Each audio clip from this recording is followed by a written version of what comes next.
Bonjour à tous, amateurs d'histoires profondes et inspirantes. Aujourd'hui, nous vous proposons un voyage à la découverte de la vie de Jean Dujardin, l'un des acteurs les plus talentueux et appréciés du cinéma français. De ses rôles comiques dans Un gars, une fille, à sa performance oscarisée dans The Artist, Jean a conquis le cœur du public du monde entier par son charme et sa passion.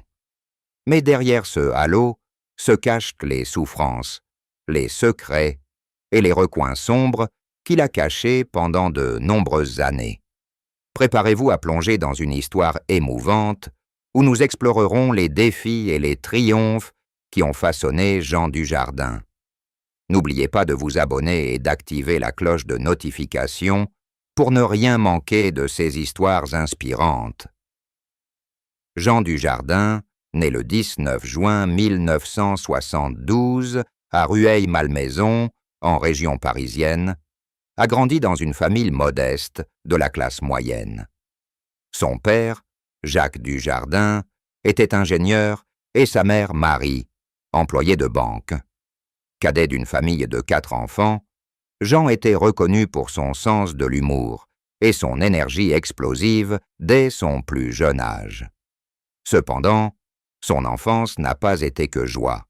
Il a confié un jour que sa famille était souvent confrontée à des difficultés financières, ce qui lui a appris très tôt la valeur du travail et de la patience. Je me souviens de l'époque où ma mère devait faire des heures supplémentaires pour m'acheter de nouvelles chaussures. C'est là que j'ai compris pour la première fois que tout a un prix dans la vie, a-t-il confié lors d'une interview accordée à France 2. L'une des plus grandes souffrances de Jean a été la perte de son frère aîné, Marc, en 2005. Marc est décédé d'une crise cardiaque soudaine à l'âge de 45 ans, un événement qui a plongé toute la famille Dujardin dans le deuil. Jean, qui avait toujours considéré son frère comme un héros, a sombré dans une dépression profonde après cet événement. Il a confié avoir eu l'impression d'avoir perdu une grande partie de lui-même et que continuer à travailler malgré le deuil était un véritable défi. J'étais sur scène, souriant devant le public, mais intérieurement, j'avais juste envie de pleurer. Je ne savais pas comment surmonter cette douleur, a-t-il confié. Les 2 divorces de Jean, avec Gaël Demare et Alexandra Lamy, ont également été douloureux. Jean a épousé Gaël dans les années 1990, alors qu'il était encore jeune comédien. Leur union a duré près de 10 ans et a donné naissance à 2 enfants, Simon et Jules. Cependant, les pressions liées à sa carrière montante et à des désaccords sur leur mode de vie ont conduit à leur séparation en 2003. Ce divorce a laissé à Jean un profond sentiment d'échec, notamment face à la séparation d'avec ses 2 fils. J'avais le sentiment d'avoir échoué en tant que père et mari. Je voulais juste faire mieux, mais je ne savais pas comment, a-t-il déclaré. Son second mariage avec Alexandra Lamy, sa partenaire dans Un gars, une fille, s'est également soldé par un chagrin d'amour en 2013. Jean et Alexandra formaient autrefois le couple phare du divertissement français, avec une alchimie explosive à l'écran comme en dehors. Cependant, la célébrité mondiale qui a suivi The Artist a créé des tensions irréconciliables, leurs emplois du temps chargés et la pression publique les ayant éloignés. Jean a un jour décrit ce divorce comme une profonde blessure au cœur. Il a admis avoir tenté de sauver leur relation, mais ils ont finalement convenu que se séparer était la meilleure solution pour reprendre le cours de leur vie. Outre ses difficultés personnelles, Jean a également rencontré des difficultés pour concilier sa carrière et sa vie personnelle. Il a confié qu'il y avait des moments où il se sentait épuisé par son emploi du temps chargé, surtout après le succès international de The Artist. Il y avait des jours où je me regardais dans le miroir et où je ne me reconnaissais pas. J'ai laissé le travail prendre le dessus sur ma vie et j'en ai payé le prix, a-t-il confié. Ses souffrances, de la perte de son frère à 2 divorces, ont façonné un Jean Dujardin à la fois fort et vulnérable, cherchant toujours à cacher sa tristesse derrière un sourire éclatant. La carrière de Jean Dujardin est une histoire de persévérance, de talent et de moments qui l'ont fait pleurer de joie et de douleur. Il a débuté sa carrière dans les années 1990 comme humoriste, se produisant dans des clubs parisiens.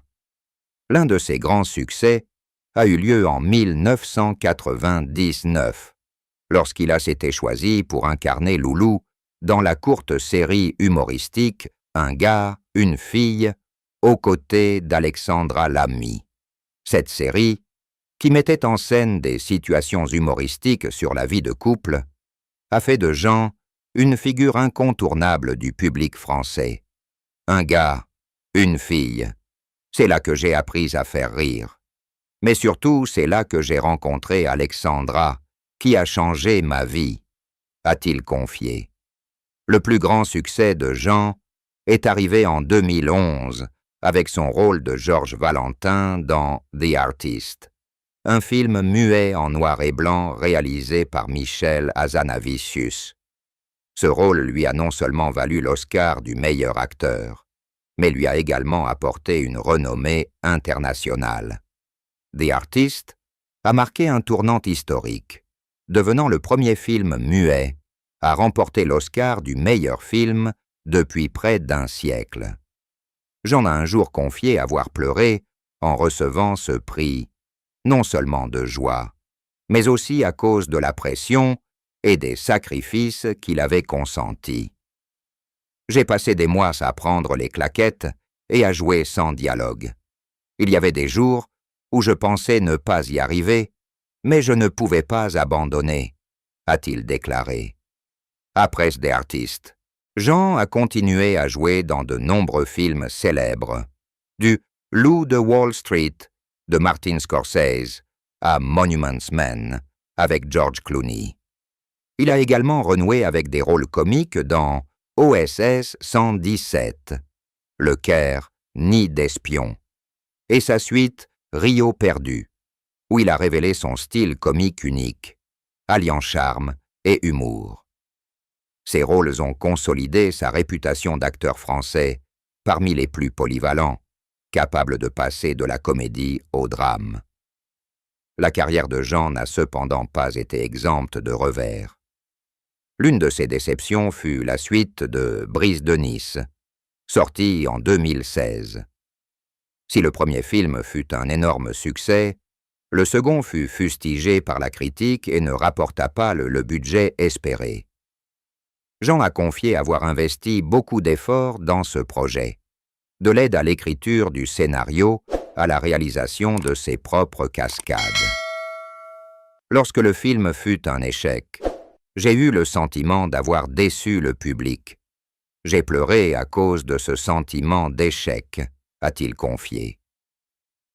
Un autre revers fut le refus de plusieurs grands projets hollywoodiens, en partie parce que les réalisateurs estimaient qu'ils n'étaient pas assez américains pour plaire au grand public. Jean a également subi des pressions pour préserver son image après avoir remporté un Oscar. Il a un jour confié qu'il s'était senti parfois piégé par les attentes du public, comme si chaque rôle après The Artist devait dépasser son nombre. Il y avait des jours où, sur le plateau, j'avais l'impression de jouer pour plaire aux autres, pas pour moi-même. C'était ces moments-là où je voulais tout abandonner, a-t-il confié. Cependant, sa passion pour le métier d'acteur l'a soutenu et il a continué à tenter de nouveaux rôles, des films indépendants français aux projets internationaux. Dans une interview émouvante sur France 5 début 2025, Jean Dujardin a choqué le public en évoquant les aspects sombres de son mariage avec Nathalie Péchala, son épouse actuelle, et en révélant un secret déchirant sur sa santé. Jean et Nathalie, patineuses artistiques médaillées de bronze aux championnats du monde, se sont mariés en 2018 après 4 ans de relation. Ils ont 2 filles, Jeanne et Alice, et étaient autrefois considérés comme l'un des couples les plus heureux du showbiz français. Cependant, Jean a révélé que Nathalie avait reçu un diagnostic de sclérose en plaques en 2023, une maladie neurologique chronique qui affecte le système nerveux central.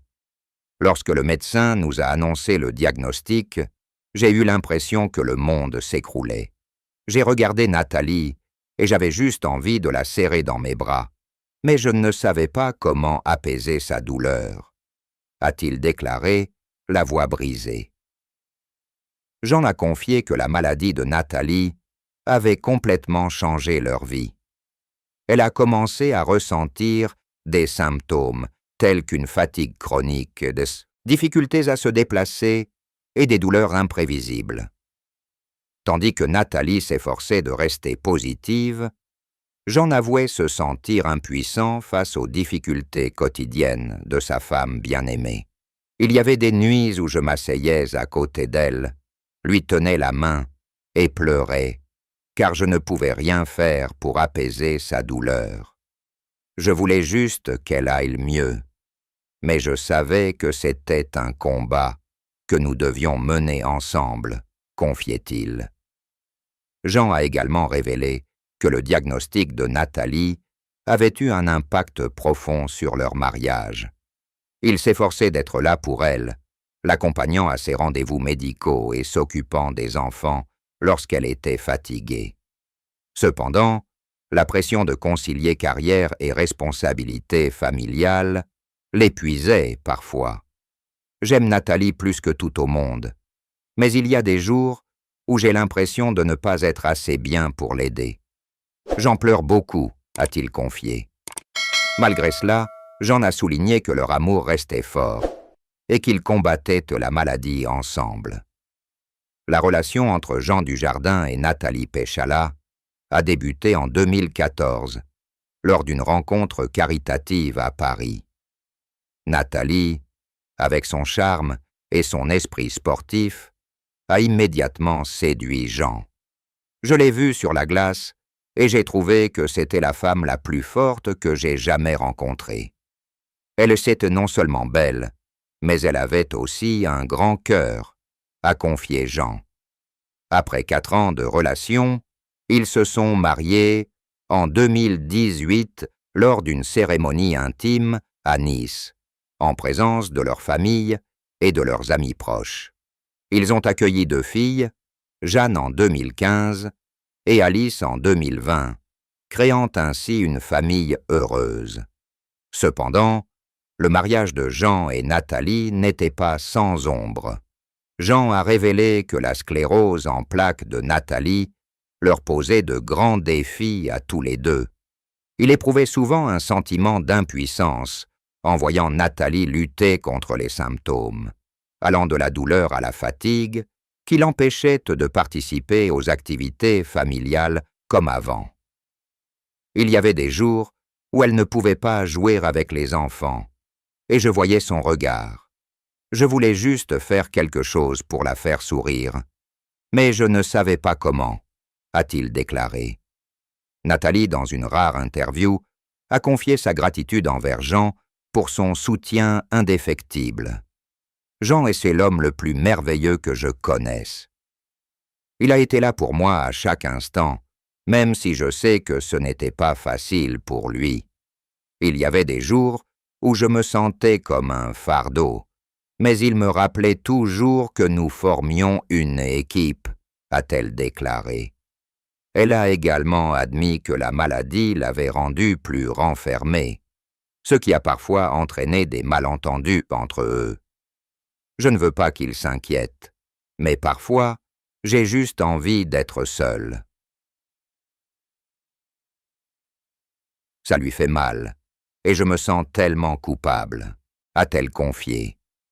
Jean a souligné que, malgré les difficultés rencontrées par leur mariage, leur amour et leur respect mutuel restent intacts.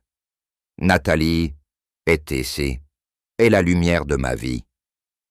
Je ferai tout pour la rendre heureuse, même si cela implique de sacrifier une partie de moi-même, a-t-il déclaré. Ils suivent une thérapie de couple pour apprendre à mieux communiquer et à travailler ensemble pour faire face aux difficultés liées à la maladie de Nathalie. Jean Dujardin, avec une carrière de plus de 3 décennies, a amassé une fortune estimée à 25 millions de dollars en 2025. Une grande partie de sa fortune provient de ses rôles dans des films à succès tels que The Artist, OSS 117 et Le Loup de Wall Street, ainsi que de contrats publicitaires avec des marques comme Chanel et Nespresso. Il possède un appartement de luxe à Paris et une maison de vacances en Provence, où il emmène souvent sa famille en vacances. Il investit également dans plusieurs projets immobiliers et une petite société de production cinématographique, ce qui lui permet de diversifier ses revenus. Après 2 divorces, Jean a partagé une partie de sa fortune avec Gaël Demare et Alexandra Lamy, afin d'assurer la stabilité financière de ses enfants. Il a également créé un fonds d'éducation pour ses 4 enfants, Simon, Jules, Jeanne et Alice, d'une valeur estimée à 1 million de dollars. Sans ostentation, Jean est connu pour sa générosité, faisant régulièrement des dons à des associations caritatives, notamment celles qui soutiennent la recherche sur la sclérose en plaques et les orphelinats. L'argent ne fait pas tout, mais il me permet d'aider les personnes dans le besoin et assure la sécurité de ma famille, a-t-il déclaré un jour. La famille de Jean Dujardin, en particulier sa mère Marie et ses frères et sœurs, a toujours été pour lui une source importante de soutien émotionnel dans les moments difficiles. Après le décès de son frère Marc, Marie est devenue la personne la plus proche de Jean, lui conseillant souvent de rester fort et de se concentrer sur ses enfants. Ma mère disait toujours que la vie est une succession d'épreuves, mais qu'il faut persévérer pour ceux qu'on aime. Elle m'a aidé à traverser les moments les plus sombres, a confié Jean. Marie a exprimé sa douleur d'avoir vu son fils traverser 2 divorces et les problèmes de santé de Nathalie. Jean est quelqu'un de sensible, même s'il ne le montre jamais.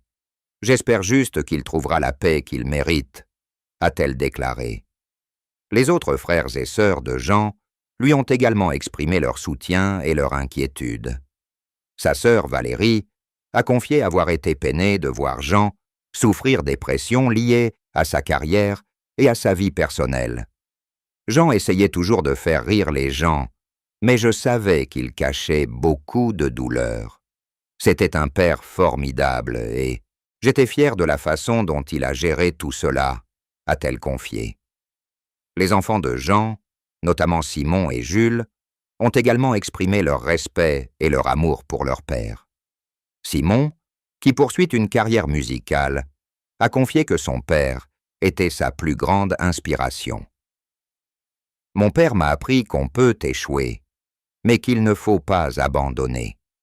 Je sais qu'il a traversé beaucoup d'épreuves, mais il a toujours été là pour nous, a-t-il déclaré. L'histoire de Jean Dujardin n'est pas un conte de fées, mais une histoire de résilience et d'acceptation.